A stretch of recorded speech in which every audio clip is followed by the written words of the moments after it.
Hello, everyone, and welcome back to another episode of the Bridging Impact Podcast. This is the Friday edition, which means it's Coach's Corner, where I, Coach Furtado, get to share what is going on in the world of coaching. Parents asking me questions, coaches asking me questions, and athletes asking me questions. But this is actually a fun and special episode because I get an opportunity to publicly reflect on my first year experience as a high school basketball coach.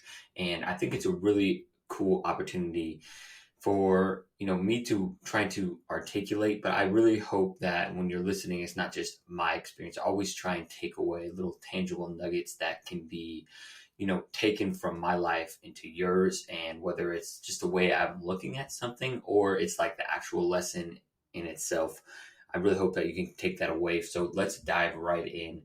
And kind of going all the way back, is actually around this time last year that I was at Royal Basketball School. My supervisor at the time, one of my basketball mentors, he was just, we just chopping it up, talking to him, talking about his former experience. And he had been a girls coach at Venice High School in previous years ago. And so he kind of was just recommended me to get into, the high school basketball coaching scene. And he actually, because he said that, I have like a bias in my mind. Okay, Venice High School, I know Venice Beach, right? So when I'm looking at the available high school jobs for boys basketball here in Los Angeles, like Venice comes up.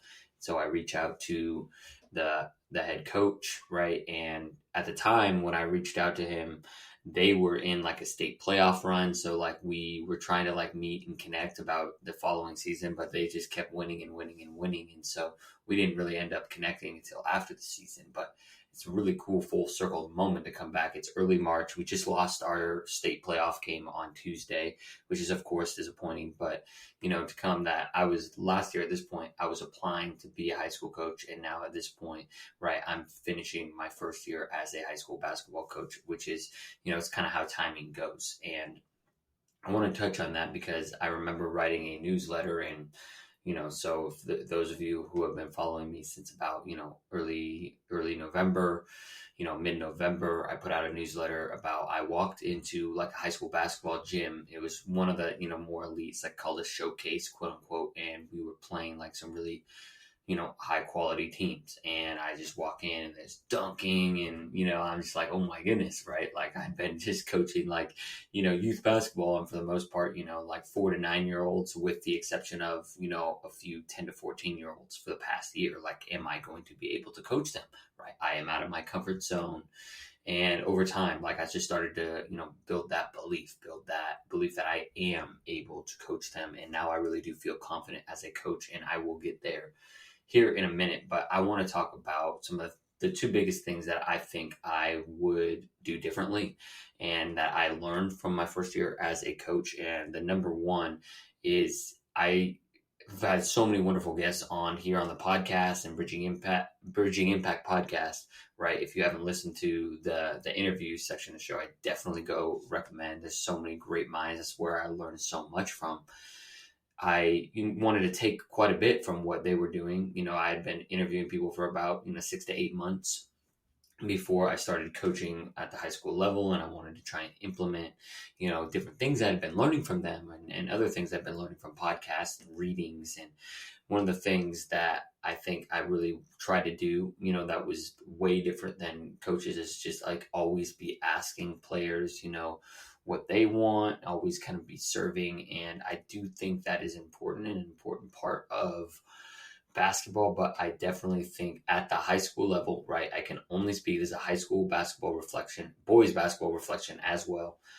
You have to demand greatness. If that's what you want, right? If you want to just roll the ball out, have fun with them, right? But that's not me. I really want to build great chemistry, great teams, doing things the right way, playing fundamental. You have to be demanding and firm. And I was not until about the end of the year, last 2 or 3 weeks, maybe, when I've really started doing it. But if you don't start from the beginning of being demanding and firm and knowing what is important to you, because you can't pick a battle over everything, right? Like for me, like I just have to go back and I'm going to have to reflect, okay, what is it, and that this is specifically basketball and this is not a basketball podcast. So I don't want to, kind of share that out, but I have to prioritize what is going to be most important on my teams. And I think I'll probably prioritize year in and year out as I get more experience, because there's no substitute for experience at all. I think this with that as well is just that accountability piece and like focus. Like this generation, including myself, honestly, like I feel like all of us since the pandemic have a harder time focusing. And of course, adults remember what it's like pre-life pandemic, but kids don't.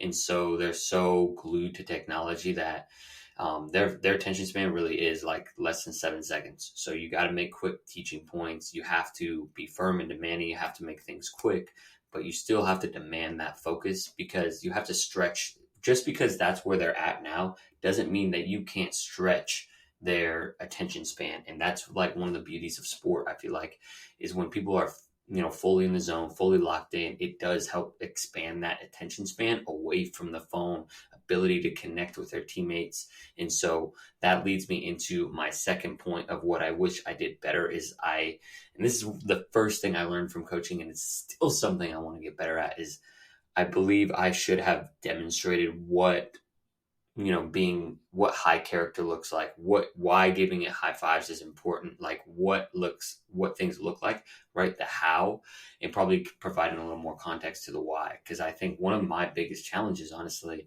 was getting players to, high five each other, right? And of course, I got a great interview coming out next Wednesday about like why, players don't want to high five each other. It's because of the pandemic. They were told not to. They're not allowed to do that. So, right, they are not able to understand that, that pandemic, right, is quote unquote over, right? So you can high five your teammates. And so but they don't understand how or why the importance of it is, and, how to train, how to work out, how to, what the effort level and intensity looks like. I definitely wish I showed more examples, and maybe even brought more examples in from, professional basketball or college basketball to reiterate my points, because I think I just assumed too much. And so those were my biggest two learning points, is being firm and demanding, and then demonstrating the how, and also touching on the why. But I also want to talk about, some of the things that I am proud of for what I did this year. And I think number one is just building relationships, building connections. And I've been pretty intentional about that since day one, since I met a lot of the athletes last spring. I spent some time with them in summer, and then obviously during season, it's a good portion of what I've been dedicating my time to. And, at the beginning, I was really just mostly helping Frost off, started helping out JV a little bit more.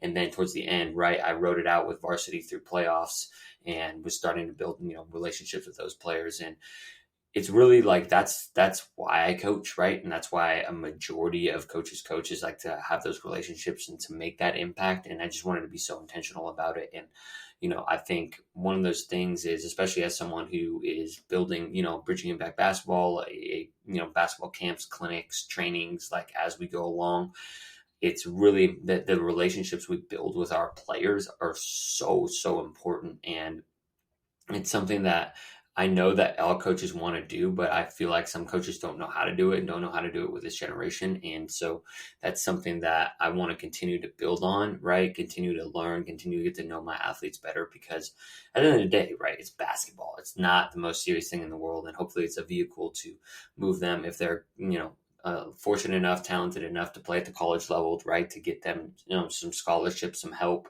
to get an education. That's wonderful. But if not, hopefully, provides them an opportunity for friendships, that social emotional development that's just so crucial and key for youth. Yeah, I just want to continue to build on that. And to go back to my first point of what I was talking about at the beginning of the podcast in terms of confidence, this is kind of something that I want to, encourage for you, because I remember at this point last year, I was also stepping into a new role for Royal Basketball, where I was mentoring and training coaches. And I was just like, why me? right? But then 6 months later, I felt confident training and coaching and mentoring coaches. And then, I was like, okay, why me as a high school varsity basketball coach? And then, 6 months later, right, I feel confident as a high school basketball coach. So you're not going to always feel confident when you're going into certain situations, but that is how growth happens. And that's what Bridging Impact's all about. It's about bridging that impact so that we can continue to grow together and grow as humans. That way we can continue the cycle of bridging that impact to further generations. So I want to really appreciate you for listening to this episode. If you got something out of it, I know it's a little bit more personal, so this may not be the best one to send to a friend, but hey, if you did, if you think someone would get something out of this that's interested in coaching high school hoops or wants to learn more about it, maybe that's a great person to send it to. But make sure you go leave us a review on Apple Podcasts, rate it on Spotify, give us a comment on YouTube. We'll be in your eyes and ears next week. Bridging Impact, we have great guests come on Wednesdays, and then on Fridays, it's an opportunity if you want to shoot me some DMs, or an email of questions that you have. So, about anything in terms of leadership, player development, and basketball in general, I'm happy. Just life. I'm so passionate about growth and helping people grow. Right. I've been in the human development space for years now. I started Boys and Girls Club. I actually started basketball at Boys and Girls Club. So incredibly grateful for that. Hope you all have a wonderful weekend. I will see you and talk to you next week. Cheers, y'all. Coach Furtado out.